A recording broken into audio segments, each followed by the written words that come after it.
Welcome to simple P S C. നമ്മുടെ ചാനലിലെ പുതിയ SCERT ക്ലാസ്സുകളാണ് ചെയ്തുകൊണ്ടിരിക്കുന്നത്. 5ാം ക്ലാസ്സിലെയും സോഷ്യൽ സയൻസും കംപ്ലീറ്റ് ചെയ്തിട്ടുണ്ട്. അതുപോലെ 7ാം ക്ലാസ്സിലെ സയൻസും കംപ്ലീറ്റ് ചെയ്തിട്ടുണ്ട്. ഇന്ന് നമ്മൾ നോക്കുന്നത് സോഷ്യൽ സയൻസ് ആണ്. 4ാമത്തെ ചാപ്റ്ററാണ് നീതിയിൽ നിന്ന് നീതിയിലേക്ക്. നമ്മുടെ ക്ലാസ്സുകൾ ഇഷ്ടമാണെന്നുണ്ടെങ്കിൽ നമ്മളിന്ന് സപ്പോർട്ട് ചെയ്യാം കേട്ടോ. അപ്പോൾ നമുക്ക് നോക്കാം. ഈ ചാപ്റ്റർ പറയുന്നത് അനീതിയിൽ നിന്ന് നീതിയിലേക്ക് അല്ലേ. അപ്പോൾ ഇതിൽ പറയുന്ന നവോത്ഥാന നായകന്മാർ, കുറച്ച് ഫേമസ് ആയിട്ടുള്ള നവോത്ഥാന നായകന്മാർ, അവരുടെ പ്രസ്ഥാനങ്ങൾ, കുറച്ച് ഫേമസ് ആയ ലേഡീസ് എന്നിവരെ കുറിച്ചിട്ടൊക്കെ ഉണ്ടാണ് പറയുന്നത്. അപ്പോൾ ഫസ്റ്റ് തന്നെ അഗ്നിച്ചിറകുകൾ എന്ന് പറയുന്നത് ആരുടെയാണ്? ഡോക്ടർ APJ അബ്ദുൽ കലാമിൻ്റെയാണ് അല്ലേ. അഗ്നിച്ചിറകുകൾ എന്ന് പറയുന്നത് എല്ലാവർക്കും അറിയാലോ അല്ലേ. അഗ്നിച്ചിറകുകൾ എന്ന് പറയുന്നത് ഡോക്ടർ APJ അബ്ദുൽ കലാമിൻ്റെയാണ് അഗ്നിച്ചിറകുകൾ എന്ന് പറയുന്നത്. അപ്പോൾ അദ്ദേഹത്തിന് ഒരു അനുഭവം പറയുന്നുണ്ട്. ഒരു മുസ്ലിം കുട്ടിയുടെ അടുത്ത് ഒരു ഹിന്ദു കുട്ടി ഇരുന്നപ്പോൾ അത് ഇഷ്ടമാവാണ്ടിരുന്ന ഒരു അധ്യാപകനുണ്ടായ ഒരു അനുഭവത്തെക്കുറിച്ച് പറയുന്നുണ്ട്. അപ്പോൾ ഇന്ത്യൻ രാഷ്ട്രപതിയായിരുന്നു ഡോക്ടർ APJ അബ്ദുൽ കലാം എന്ന് എല്ലാവർക്കും അറിയാലോ അല്ലേ. ഡോക്ടർ APJ അബ്ദുൽ കലാം എന്ന് പറയുന്നത് ഇന്ത്യൻ രാഷ്ട്രപതിയായിരുന്നു അല്ലേ, മുൻ പ്രസിഡൻ്റ് ആയിരുന്നു. സമൂഹത്തിലെ ചില വിഭാഗങ്ങൾക്ക് അർഹിക്കുന്ന പരിഗണന നൽകാതെ മാറ്റി നിർത്തുന്ന സാഹചര്യം നിലനിന്നിരുന്നു എന്നാണ് APJ അബ്ദുൽ കലാമിൻ്റെ അനുഭവത്തിൽ നിന്ന് മനസ്സിലാക്കുന്നത്. സമൂഹത്തിൻ്റെ മുഖ്യധാരയിൽ നിന്ന് വ്യക്തികളെ ഒഴിവാക്കൽ, അവസരങ്ങൾ നിഷേധിക്കൽ, സാമൂഹികമായി വിവേചിക്കൽ തുടങ്ങിയ പ്രവണതകളെയാണ് അനീതി എന്ന് വിശേഷിപ്പിക്കുന്നത്. എന്താണ് അനീതി എന്ന് പറയുന്നത്? സമൂഹത്തിൻ്റെ മുഖ്യധാരയിൽ നിന്നും വ്യക്തികളെ ഒഴിവാക്കൽ, അവസരങ്ങൾ നിഷേധിക്കൽ, സാമൂഹികമായി വിവേചിക്കൽ തുടങ്ങിയ പ്രവണതകളെയാണ് അനീതി എന്ന് വിശേഷിക്കപ്പെടുന്നത്. മുൻവിധിയോടെ ചില സാമൂഹിക വിഭാഗങ്ങളെ അവരുടെ ജാതിയുടെയോ മതത്തിൻ്റെയോ വർഗത്തിൻ്റെയോ പേരിൽ ഒഴിവാക്കിയിരുന്നു. കഴിവുകൾ ഉണ്ടായിട്ടും തൊഴിലും വിദ്യാഭ്യാസവും അവസരങ്ങളും നിഷേധിക്കുക, അവസരങ്ങളുണ്ടായിട്ടും നൽകാതിരിക്കുക, വ്യക്തി എന്ന നിലയിലുള്ള പരിഗണനകൾ കൊടുക്കാതിരിക്കുക തുടങ്ങിയ പ്രവൃത്തികളിലൂടെയും ചില സാമൂഹിക വിഭാഗങ്ങളെ അരികുകളിലാക്കിയിരുന്നു. സാമൂഹിക നീതി നേടിയെടുക്കുന്നതിനായി നേതൃത്വം നൽകിയ പ്രധാന വ്യക്തിത്വങ്ങളെക്കുറിച്ചും സംഭവങ്ങളെക്കുറിച്ചിട്ടുമാണ് ഈ പാഠഭാഗത്ത് ചർച്ച ചെയ്യപ്പെടുന്നത്. തുല്യ പരിഗണന ലഭിക്കേണ്ട ഇടങ്ങളിൽ നിന്നും ചില വിഭാഗങ്ങളെ മാറ്റി നിർത്തുന്ന പ്രക്രിയയാണ് അരികുവൽക്കരണം അല്ലെങ്കിൽ പാർശ്വവൽക്കരണം എന്ന് പറയുന്നത്. അപ്പോൾ എന്താണ് പാർശ്വവൽക്കരണം എന്ന് പറയുന്നത്? തുല്യ പരിഗണന ലഭിക്കേണ്ട ഇടങ്ങളിൽ നിന്ന് ചില വിഭാഗങ്ങളെ മാറ്റി നിർത്തുന്ന പ്രക്രിയയാണ് അരികുവൽക്കരണം അല്ലെങ്കിൽ പാർശ്വവൽക്കരണം എന്ന് പറയുന്നത്. അപ്പോൾ സമൂഹത്തിൽ അരികുവൽക്കരണം നടക്കുന്നത് പല കാരണങ്ങൾ കൊണ്ടാണ് അല്ലേ. നോക്കിയ പ്രകൃതിക്ഷോഭങ്ങൾ വഴി, അതുപോലെ തന്നെ ഓരോരുത്തർ യാത്ര ചെയ്യുന്നു. വെള്ളപ്പൊക്കമൊക്കെ വരുമ്പോൾ എന്നൊരു സ്ഥലങ്ങളിൽ നിന്ന് വേറൊരു സ്ഥലങ്ങളിലേക്ക് യാത്ര ചെയ്യുന്നുണ്ട്. അപ്പോൾ ഈ ചിത്രങ്ങളിൽ കാണപ്പെടുന്ന എന്തൊക്കെ അവസ്ഥകളാണ്? പ്രകൃതിക്ഷോഭം, പ്രകൃതി ദുരന്തങ്ങളൊക്കെയാണ് അല്ലേ. അപ്പോൾ പ്രകൃതി ദുരന്തങ്ങൾ, മനുഷ്യനിർമ്മിത ദുരന്തങ്ങൾ എന്നിവയാൽ സ്വന്തമായി ഉണ്ടായിരുന്ന വസ്തുവകൾ നഷ്ടപ്പെടുന്നതിലൂടെ അരികുവൽക്കരണം ഉണ്ടാകുന്നു. വെള്ളപ്പൊക്കം, ഭൂമികുലുക്കം, ഉരുൾപൊട്ടൽ, കടൽക്ഷോഭം മുതലായ പ്രകൃതി ദുരന്തങ്ങൾ വഴിയും യുദ്ധം, അപകടങ്ങൾ, വ്യവസായശാലകളിലെ ദുരന്തങ്ങൾ മുതലായ മനുഷ്യനിർമ്മിത ദുരന്തങ്ങൾ വഴിയും അരികുവൽക്കരണം സംഭവിക്കുന്നു. അപ്പോൾ അരികുവൽക്കരണം എന്ന് പറയുന്നത് എന്തൊക്കെ വഴിയാണ്? വെള്ളപ്പൊക്കം, ഭൂമികുലുക്കം, ഉരുൾപൊട്ടൽ, കടൽക്ഷോഭം മുതലായ പ്രകൃതി ദുരന്തങ്ങൾ വഴിയും യുദ്ധം, അപകടങ്ങൾ, വ്യവസായശാലകളിലെ ദുരന്തങ്ങൾ മുതലായ മനുഷ്യനിർമ്മിത ദുരന്തങ്ങൾ വഴിയും അരികുവൽക്കരണം സംഭവിക്കുന്നു. ജാതി, മത, ഗോത്ര, ലിംഗ പദവികളിലെ വ്യത്യാസത്തിൻ്റെ അടിസ്ഥാനത്തിൽ ചിലരെ മനഃപൂർവ്വം ഒഴിവാക്കുന്നത് വഴി അരികുവൽക്കരണം സംഭവിക്കുന്നു. വിദ്യാഭ്യാസത്തിനുള്ള അവസരം നിഷേധിക്കുന്നതും ഇതിനുദാഹരണമാണ്. അപ്പോൾ അരികുവൽക്കരണം എന്ന് പറയുന്നത് നമ്മളുടെ പ്രകൃതി ദുരന്തങ്ങൾ വഴിയും അതുപോലെ തന്നെ മനുഷ്യനിർമ്മിത ദുരന്തങ്ങൾ വഴിയും എന്ന് സംഭവിക്കുന്നുണ്ട്, അരികുവൽക്കരണം നടക്കുന്നുണ്ട്. അതുപോലെ തന്നെ ജാതി, മത, ഗോത്ര, ലിംഗ പദവികളിലെ വ്യത്യാസത്തിൻ്റെ അടിസ്ഥാനത്തിലും ചിലരെ മനഃപൂർവ്വം ഒഴിവാക്കുന്നുണ്ട്, അതും വഴിയും എന്ന് നടക്കുന്നുണ്ട്, അരികുവൽക്കരണം നടക്കുന്നുണ്ട് അല്ലേ. പാർശ്വവൽക്കരണം അല്ലെങ്കിൽ എന്ന് പറഞ്ഞ പേര് പാർശ്വവൽക്കരണം അല്ലാന്നുണ്ടെങ്കിൽ ഇതിനെന്ത് മാർജിനലൈസേഷൻ അല്ലേ, മാർജിനലൈസേഷൻ എന്ന് പറയുന്നുണ്ട്. അപ്പോൾ ആരൊക്കെയാണ് സമൂഹത്തിൽ അരികുവൽക്കരണം നേരിടുന്നത്? സമൂഹത്തിൽ അരികുവൽക്കരിക്കപ്പെടുകയും വിവേചനം നേരിടുകയും ചെയ്യുന്ന നിരവധി വിഭാഗങ്ങളുണ്ട്. സ്ത്രീകൾ, ട്രാൻസ്ജെൻഡറുകൾ, ദളിതർ, ഗോത്രവിഭാഗക്കാർ, ന്യൂനപക്ഷങ്ങൾ, ദാരിദ്ര്യം നേരിടുന്നവർ, അഭയാർത്ഥികൾ, ഭിന്നശേഷിക്കാർ, ജയിൽ മോചിതർ തുടങ്ങിയവരൊക്കെ ഇതിന് ഉദാഹരണങ്ങളാണ്. അപ്പോൾ സമൂഹത്തിൽ അരികുവൽക്കരണം നടക്കുന്ന കുറേ വിഭാഗങ്ങൾ ഇന്ന് നമ്മുടെ സമൂഹത്തിലുണ്ട് അല്ലേ. അതിൽ ഓരോ വിഭാഗത്തിനും അരികുവൽക്കരണത്തിന് എതിരെയുള്ള പോരാട്ടത്തിന് വലിയൊരു ചരിത്രമുണ്ട്. പയ്യങ്കാളി പഞ്ചമി സ്മാരക വിദ്യാലയം പറയുന്നുണ്ടല്ലേ. ഇത് ഇമ്പോർട്ടൻ്റ് ആണ്, ചിലപ്പോൾ ക്വസ്റ്റ്യൻ ചോദിക്കാട്ടോ. ആരുടെയാണ് അയ്യങ്കാളി? മഹാത്മാഗാന്ധി അല്ലേ. മഹാത്മാ അയ്യങ്കാളി എന്ന് പറയുന്ന പഞ്ചമി സ്മാരക വിദ്യാലയത്തെക്കുറിച്ച് പറയുന്നത് കഴിഞ്ഞ ചാപ്റ്ററിൽ നമ്മൾ പറഞ്ഞിട്ടുണ്ടായിരുന്നില്ലേ. 5ാം ക്ലാസ്സിൽ സോഷ്യൽ സയൻസിലും ഇതിനെക്കുറിച്ച് നൽകിയിട്ടുണ്ടായിരുന്നു. ഊരുട്ടമ്പലം സർക്കാർ UP സ്കൂൾ ഇനി മുതൽ അയ്യങ്കാളി പഞ്ചമ സ്മാരക ഗവൺമെൻറ് UP സ്കൂൾ എന്നാണ് അറിയപ്പെടുന്നത്. പഞ്ചമി എന്ന ദളിത് ബാലകിയെ സ്കൂളിൽ പഠിക്കാൻ അനുവദിക്കാത്തതിൽ പ്രതിഷേധിച്ച പഞ്ചമിയുടെ കൈപ്പിടിച്ച് അയ്യങ്കാളി സ്കൂളിലേക്ക് വരികയും ആ സ്കൂളിൽ കയറ്റിയിരുത്തുകയും ചെയ്തു. അപ്പം അതിനെക്കുറിച്ചിട്ട് പറയണം. അപ്പം അങ്ങനെ ആ സ്കൂളിൻ്റെ പേര് എന്നാക്കി മാറ്റി അയ്യങ്കാളി പഞ്ചമി സ്മാരക വിദ്യാലയം എന്നാക്കി മാറ്റി എന്ന് പറയുന്ന ഒരു കട്ടിങ് നൽകിയിട്ടുണ്ട് അല്ലേ. താഴ്ന്ന ജാതി എന്ന് കരുതപ്പെട്ടവർക്ക് ചരിത്രപരമായ വിദ്യാഭ്യാസമായ അവസരങ്ങൾ ഉയർന്ന ജാതി എന്ന് കരുതപ്പെട്ടവർ നിഷേധിച്ചിരുന്നു. നിഷേധിക്കപ്പെട്ടവർക്ക് തുല്യ അവസരങ്ങൾ ലഭിക്കുവാൻ മഹാത്മാ അയ്യങ്കാളി പരിശ്രമിച്ചു. വിദ്യാഭ്യാസത്തിൽ സാമൂഹിക പരിവർത്തനത്തിനുള്ള ഒരു ഉപാധി എന്ന് തിരിച്ചറിഞ്ഞതാണ് അയ്യങ്കാളിയുടെ പ്രവർത്തന മഹത്വം എന്ന് പറയുന്നത്.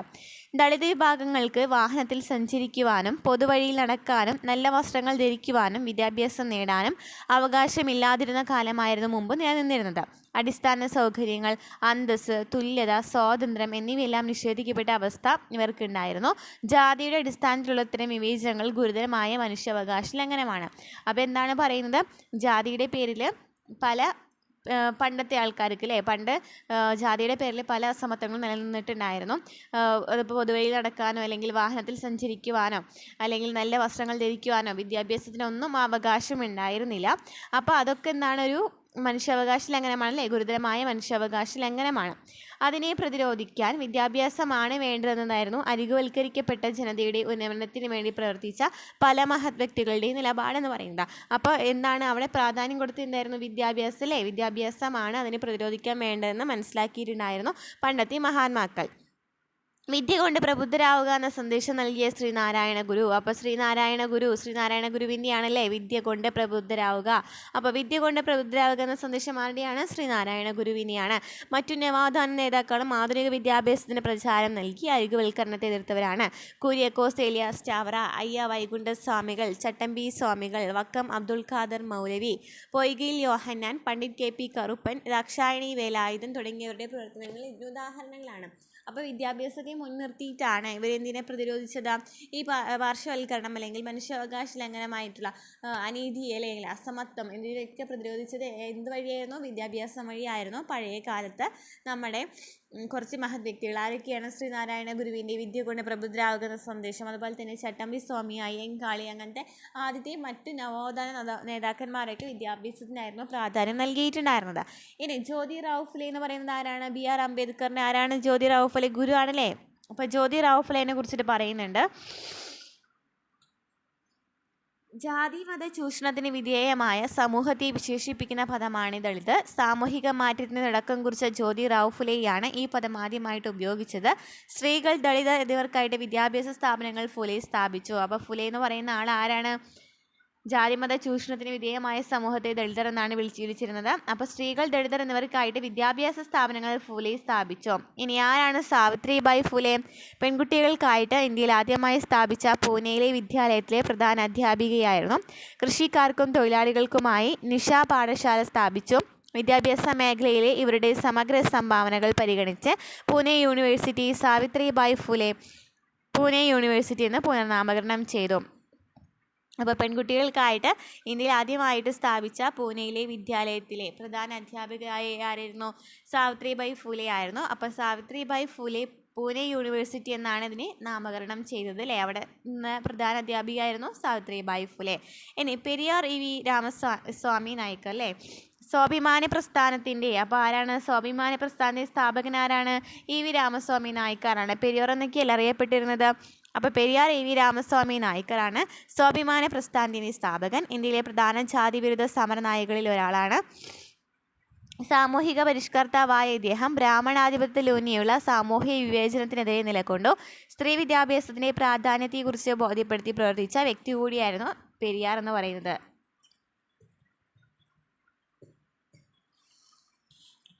അപ്പോൾ സ്ത്രീ വിദ്യാഭ്യാസത്തിൻ്റെ പ്രാധാന്യത്തെക്കുറിച്ചിട്ടും ആര് നൽകിയിട്ടുണ്ട്? പെരിയാർ EV രാമസ്വാമി നായ്ക്കർ പറഞ്ഞിട്ടുണ്ട്. ദളിതരെ പോലെ തന്നെ സാമൂഹികമായ അരികുവൽക്കരണം നേടേണ്ടി വന്ന മറ്റൊരു വിഭാഗമാണ് ഗോത്രജനത. അപ്പോൾ നമ്മൾ ദളിതരുടെ കാര്യം പറഞ്ഞല്ലോ, എത്ര നേരം പറഞ്ഞത് ദളിതരുടെ കാര്യമായിരുന്നു. ഈ 3 ആൾക്കാരെ കുറിച്ച് പറഞ്ഞത് അല്ലേ. ഇനി ആരാണ് ഗോത്രജനത എന്ന് പറയുന്ന ആൾക്കാരും എന്ത് പാർശ്വവൽക്കരണം നേരിട്ടിട്ടുണ്ട്? പ്രത്യേക ഭൂമിശാസ്ത്ര മേഖലകളിൽ പ്രാചീന കാലം മുതൽ ഒത്തൊരുമിച്ച് താമസിക്കുന്ന ഗോത്രജനത സ്വന്തമായ അറിവുകൾ നിർമ്മിക്കുകയും അവ പ്രയോഗിച്ച് ജീവിക്കുകയും ചെയ്യുന്നു. അവർ തനത് ജീവിത രീതിയും കലയും സാംസ്കാരിക മൂല്യങ്ങളും പിന്തുടരുന്നവരാണ്. ഗോത്രജനതയുടെ സാംസ്കാരിക സംഭാവനകൾക്ക് മുൻകാലങ്ങളേക്കാൾ പൊതുസമൂഹത്തിൽ സ്വീകാര്യത കൈവന്നിട്ടുണ്ട്. വസിക്കുന്ന ഇടങ്ങളിലെ വിഭവങ്ങളിൽ പൂർണ്ണാധികാരമുണ്ടായിരുന്ന ഗോത്രജനതയ്ക്ക് ആ അധികാരം ക്രമേണ നഷ്ടമായി.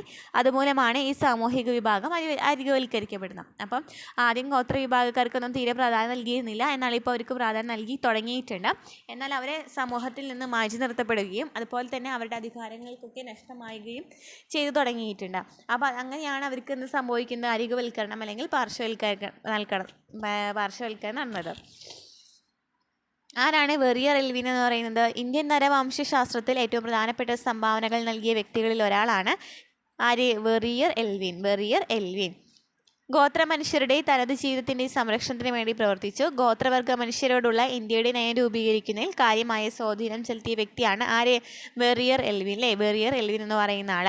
സമൂഹത്തിലെ മുഖ്യ വിഭാഗക്കാർ ഉൽപ്പാദിപ്പിക്കുന്ന അറിവ്, കല, സംസ്കാരം എന്നിവ മാത്രമാണ് മൂല്യമേറിയതെന്ന ധാരണ പല കാലങ്ങളായി നിലനിന്നിരുന്നു. എന്നാൽ കല, ഭാഷ, സാഹിത്യം, വൈദ്യം, കൃഷി തുടങ്ങിയ മേഖലകളിൽ പ്രകൃതിയെ അടുത്തറിഞ്ഞു നേടിയ മികച്ച വിജ്ഞാനവും നാട്ടറിവും സ്വന്തമായി ഉള്ളവരാണ് ഗോത്രജനത എന്ന് പറയുന്നത്. അപ്പോൾ ഗോത്രജനത എന്ന് പറയുന്നത് കല, സംസ്കാരം, അറിവ് എന്നിവ മാത്രമാണ് മൂല്യമേറിയതെന്നായിരുന്നു പണ്ട് ഈ ഗോത്രവർഗക്കാർക്ക് ഉണ്ടായിരുന്നതെന്നാണ് പറയുന്നത്. എന്നാൽ പ്രകൃതി അടുത്തറിഞ്ഞു നേടിയ മികച്ച വിജ്ഞാനവും നാട്ടറിവും സ്വന്തമായിട്ടുള്ളവരും കൂടിയാണ് ഗോത്രജനത എന്ന് പറയുന്നത്. തനതായ സംഗീത പാരമ്പര്യമുള്ള നിരവധി ഗോത്ര വിഭാഗക്കാരും ഉണ്ടെന്ന് പറയുന്നുണ്ട്. ഇനി ഡോക്ടർ എ അയ്യപ്പൻ എന്ന് പറയുന്ന ആൾ ഈ ഗോത്രജനതയ്ക്ക് എന്താണ് ചെയ്തിട്ടുള്ളത്? ഡോക്ടർ എ അയ്യപ്പൻ തൃശ്ശൂർ ജില്ലയിലെ പാവറട്ടിയിൽ 1905 ഫെബ്രുവരി 5-നാണ് അയ്യപ്പൻ്റെ ജനനം. ഇന്ത്യൻ സംസ്കാരങ്ങളെക്കുറിച്ച് പഠിച്ച പ്രമുഖ നരവംശ ശാസ്ത്രജ്ഞനാണ്. ലണ്ടൻ സ്കൂൾ ഓഫ് എക്കണോമിക്സിൽ നിന്ന് മലിനോവ്സ്കിയുടെയും റെയ്മണ്ട് ഫിർത്തിൻ്റെയും കീഴിൽ ഗവേഷണ പഠനം പൂർത്തിയാക്കി. കേരളത്തിലെ ഈഴവ ഗോത്ര സമുദായങ്ങളെക്കുറിച്ചുള്ള പഠനത്തിന് സമഗ്ര സംഭാവനകൾ നൽകിയിട്ടുണ്ടായിരുന്നു. നഞ്ചിയമ്മ എല്ലാവർക്കും കേട്ടിട്ടുണ്ടായിരിക്കും. നഞ്ചിയമ്മയുടെ പാട്ട്. പാലക്കാട് ജില്ലയിലെ അട്ടപ്പാടിയിലെ ഇരുള വിഭാഗത്തിൽ നിന്നുള്ള നഞ്ചിയമ്മയ്ക്കായിരുന്നു 2020 രാജ്യത്തെ മികച്ച ഗായികയ്ക്കുള്ള ദേശീയ ചലച്ചിത്ര പുരസ്കാരം ലഭിച്ചത്. ഗോത്ര വിഭാഗത്തിൽ നിന്ന് ഈ പുരസ്കാരം നേടുന്ന ആദ്യത്തെയാളാണ് നഞ്ചിയമ്മ. കളക്കാത്ത സന്തനമേറെ ആ പാട്ടിനാണ് നഞ്ചിയമ്മയ്ക്ക് പാട്ട് എന്ത് ലഭിച്ചിട്ടുണ്ടായിരുന്നത്? ദേശീയ ചലച്ചിത്ര പുരസ്കാരം ലഭിച്ചിട്ടുണ്ടായിരുന്നത്. വൈവിധ്യമാർന്ന വാദ്യോപകരണങ്ങൾ നിർമ്മിച്ച് ഉപയോഗിക്കുന്നതിനുള്ള ശേഷിയും ഗോത്രജനതയ്ക്കുണ്ട്. സ്വന്തം ഭൂമിയിന്മേലുള്ള ഇവരുടെ അവകാശം, വിദ്യാഭ്യാസ അവസരങ്ങൾ, പോഷകാഹാര ലഭ്യത, ആരോഗ്യ സംരക്ഷണം എന്നിവ ഉറപ്പാക്കുന്നതിന് ഉതകുന്ന ക്ഷേമ പദ്ധതികളും അനന്തര നടപടികളും കേന്ദ്ര സംസ്ഥാന ഗവൺമെൻറ്റുകളുടെ നേതൃത്വത്തിൽ നടന്നുവരുന്നു. അപ്പോൾ നിലമ്പൂർ ഐഷ എന്ന് പറയുന്ന ഒരു സ്ത്രീ ആരാണ്? നിലമ്പൂർ ഐഷ എന്ന് പറയുന്നത് എന്തിനാണ് കേരളത്തിൽ അറിയപ്പെടുന്ന നാടക സിനിമ പ്രവർത്തിക്കുകയാണ് നിലമ്പൂർ ഐഷ. നിലമ്പൂർ ഐഷയുടെ ഒരു അനുഭവം പറയുന്നുണ്ട് ഇവിടെ.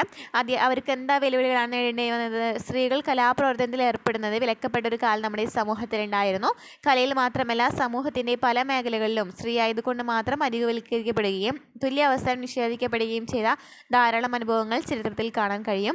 കലാമേഖല, വിദ്യാഭ്യാസം, തൊഴിൽ, ഗാർഹികയിടങ്ങൾ എന്നിവിടങ്ങളിലും അവർ താഴ്ന്ന പദവി മാത്രമേ അർഹിക്കുന്നുള്ളൂ എന്ന തെറ്റായ ധാരണ സമൂഹത്തിൽ നിന്നിരുന്നു. അപ്പോൾ പണ്ഡിത രമാബായി എന്ന് പറയുന്ന എല്ലാവർക്കും അറിയായിരിക്കില്ലേ രമാബായി എന്തിനാണ് സ്ത്രീ വിദ്യാഭ്യാസത്തിന് പ്രാധാന്യം നൽകിയിട്ടുള്ള ആളാണ് രമാബായി എന്ന് പറയുന്നത്. അപ്പോൾ രമാബായിനെ കുറിച്ച് പറയുന്നുണ്ട്.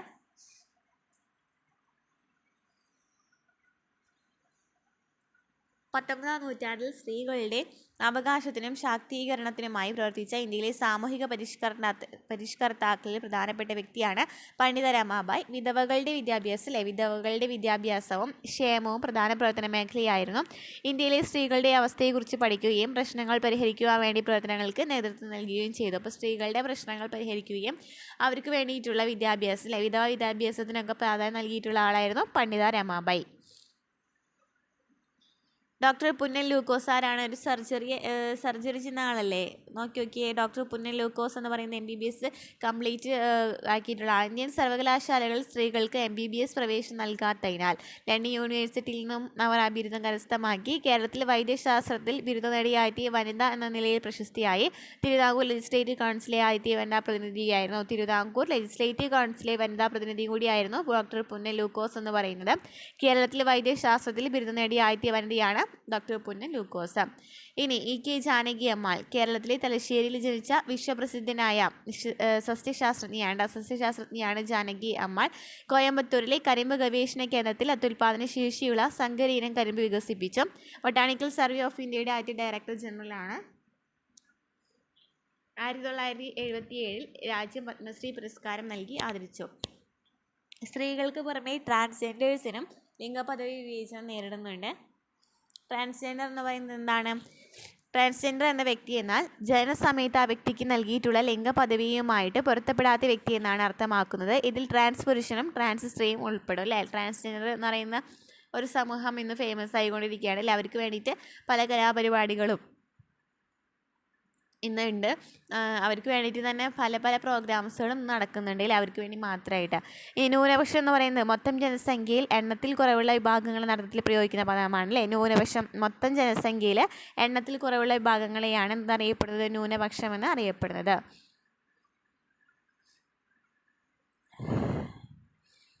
ശാരീരിക സവിശേഷത മൂലം സമൂഹത്തിലെ മറ്റു ജനവിഭാഗങ്ങളെ അപേക്ഷിച്ച് നിത്യജീവിതത്തിൽ വ്യത്യസ്തമായ വെല്ലുവിളികൾ നേരിടുന്നവരെയാണ് ഭിന്നശേഷിയുള്ളവർ എന്നറിയപ്പെടുന്നത്. അപ്പോൾ നമ്മൾ പല വിഭാഗക്കാരെ കുറിച്ചും പറഞ്ഞല്ലോ. നമ്മൾ പറയാൻ പോകുന്ന ടേമാണ് ഭിന്നശേഷി അല്ലേ. ഭിന്നശേഷി എന്ന് വെച്ചാൽ എന്താണ്? ശാരീരിക സവിശേഷത മൂലം സമൂഹത്തിലെ മറ്റു ജനവിഭാഗങ്ങളെ അപേക്ഷിച്ച് നിത്യജീവിതത്തിൽ നിന്നും വ്യത്യസ്തമായ വെല്ലുവിളികൾ നേരിടുന്നവരാണ് ഭിന്നശേഷിയുള്ളവർ. പലതരം ഭിന്നശേഷി വിഭാഗക്കാരുണ്ട്. അവരൊക്കെ എന്താണ്? പലതരത്തിലും അരികുവൽക്കരണം നേടുന്നവയാണ്.